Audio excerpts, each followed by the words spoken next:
Hello everyone, I'm Michael Holmes coming to you live from Lviv in Ukraine, and right now we are waiting the start of a ceasefire proposed by Russia that is supposed to take effect in 5 major Ukrainian cities in about 2 hours from now. It is unclear whether either side will honor that ceasefire. Now the cities involved include Kyiv, Kharkiv, Mariupol. These are all places that have endured some of the fiercest fighting since the start of the Russian invasion.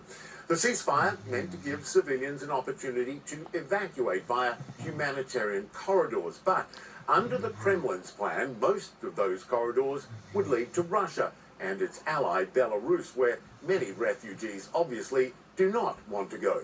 The Ukrainian president reportedly calling Russia's proposal immoral, and it was loudly condemned by the UN on Monday.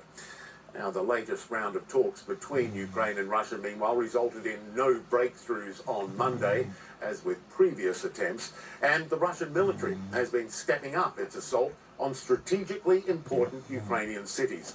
The Pentagon says nearly all the Russian troops once amassed outside Ukraine are now inside this country, and you can see there the red strike areas where Russian forces are present, mostly in the northeast and the south. Now, in the coming day, Ukraine's president expected to deliver what's being dubbed an historic address to the lower house of Britain's parliament. Volodymyr Zelensky was seen in his own office significantly on Monday for the first time since Russia invaded. He says he's not leaving, he's not hiding, and he is not afraid. We are all on the ground. We are all working. Everyone is where they should be. I am in Kyiv. My team is with me.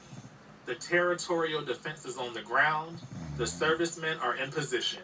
Our heroes, doctors, rescuers, transporters, diplomats, journalists, everyone. We are all at war. We all contribute to our victory, which will definitely be achieved. Russia's indiscriminate shelling has trapped hundreds of thousands of civilians in what is left of their cities and towns, many now without food, water, or electricity. Moscow denies deliberately targeting civilians, but scenes across Ukraine challenge that claim on a daily basis. Here's CNN's Matthew Chance. Clearing up the broken debris of a shattered home. This the devastation caused by a Russian attack on a residential neighborhood in a small Ukrainian town. Bilocerkva, 50 miles south of the Ukrainian capital, is nowhere near the front lines, but it has felt the rage and the pain of this war. All right, well, we've come inside one of the houses which was affected by what was apparently random artillery or rocket fire into this residential neighbourhood, and you can see just how shattered the lives of the family here were. Look, I mean, the windows have all been blown out, obviously. All their belongings have been left behind as they've sort of gone into hiding.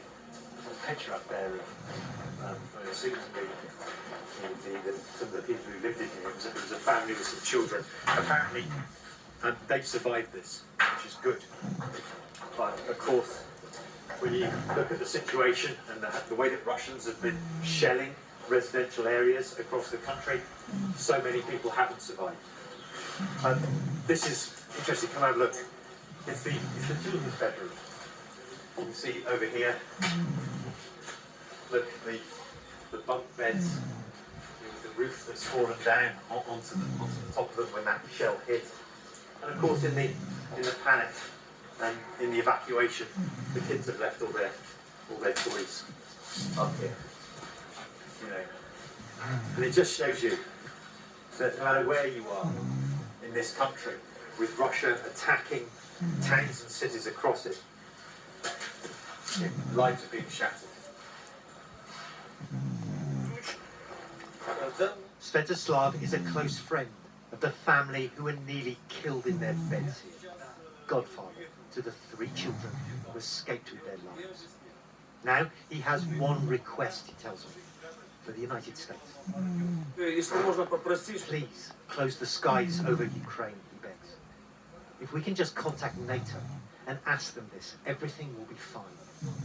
Otherwise, he warns, Putin will cross Ukraine and threaten the whole of Europe.